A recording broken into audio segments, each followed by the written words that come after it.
Greetings, timeless sagas aficionados. Today we're going to embark on an epic journey through the ancient and fascinating history of one of the world's most iconic cities, Beijing. Often referred to as the heart of China, Beijing's story is a tale of emperors and warriors, intrigue and revolution, and a testament to mankind's ability to adapt and evolve over time. So, strap in and get ready, because we're about to dive headfirst into the timeless saga of Beijing. Let's set the stage by hopping into our time machine and traveling back to the dawn of Beijing's history. The first signs of human habitation in the area date back to the Paleolithic era, around 27,000 years ago. But it wasn't until the early days of the Western Zhou dynasty, around 1045 BCE, that the city we now know as Beijing started to take shape. At that time, it was a small settlement known as Ji, and it would remain a relatively insignificant city for several centuries. Fast forward to the 3rd century BCE, when the ambitious and ruthless emperor, Qin Shi Huang, united China under his rule. He established the short-lived Qin dynasty, and although his reign was marked by brutal repression, he also laid the groundwork for the construction of the Great Wall of China. During this time, Ji became known as Yuzhou, and it started to gain importance as a military and strategic center. As we move forward through the centuries, we arrive at the Sui dynasty in the 6th century CE. The Sui dynasty was responsible for the construction of the Grand Canal, a monumental infrastructure project that connected Beijing to the economic and cultural centers of southern China. This would prove to be a major turning point for the city, as it began to thrive thanks to its newfound connectivity and trade opportunities. However, it wasn't until the rise of the Liao dynasty in the 10th century that Beijing truly found its place in the sun. The Liao emperors, hailing from the nomadic Khitan people, chose the city as their secondary capital and gave it the name, Nanjing, which translates to southern capital. It was during this time that the city began to expand and develop the features that would define it for centuries to come. But the Liao dynasty was not destined to rule forever, and in the 12th century, the Jurchen Jin dynasty swept into power. The Jin emperors chose Beijing as their primary capital, and the city's importance grew exponentially. Massive construction projects were undertaken, including the construction of the city's first walls and the iconic drum and bell towers.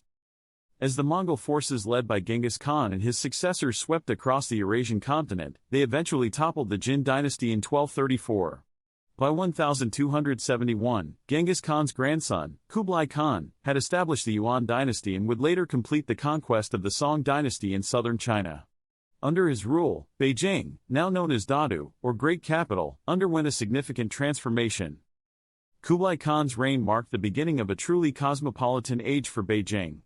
The city became the capital of the vast Mongol Empire, which stretched from Europe to the Pacific Ocean. The famed Venetian traveler, Marco Polo, visited Dadu during this period and described it as the greatest city that ever was or ever will be. The city's layout during the Yuan dynasty would later serve as a blueprint for the modern Beijing we know today. Alas, the Mongol Empire was not destined to last.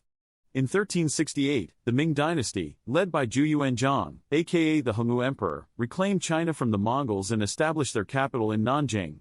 However, Zhu's fourth son, Zhu Di, had other plans. In a power struggle for the throne, Zhu Di emerged victorious and became the Yongle Emperor. He decided that Beijing, not Nanjing, should be the capital of China, and he launched a massive construction campaign to make it so. Under the Yongle Emperor's rule, Beijing's iconic Forbidden City was built, along with the Temple of Heaven and the city's outer walls. The city's name was changed from Dadu to Beijing, which means northern capital. The Ming dynasty's architectural and cultural achievements would shape Beijing's identity for centuries to come. But as the saying goes, all good things must come to an end. In 1644, the Ming dynasty fell to the rebel forces led by Li Zicheng, who briefly established the short-lived Shun dynasty. However, Li Zicheng's reign was cut short by the arrival of the Manchu forces, who breached the Great Wall and captured Beijing. With the establishment of the Qing dynasty, the last imperial dynasty of China, Beijing would continue to prosper as the nation's capital. The Qing dynasty saw the expansion of the Summer Palace and the Old Summer Palace, as well as the construction of the Prince Gong Mansion and other grand residences for the imperial family and the nobility.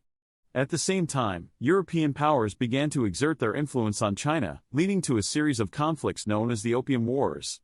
In 1860, during the Second Opium War, British and French forces looted and burned the Old Summer Palace to the ground, an event that still resonates in Chinese memory.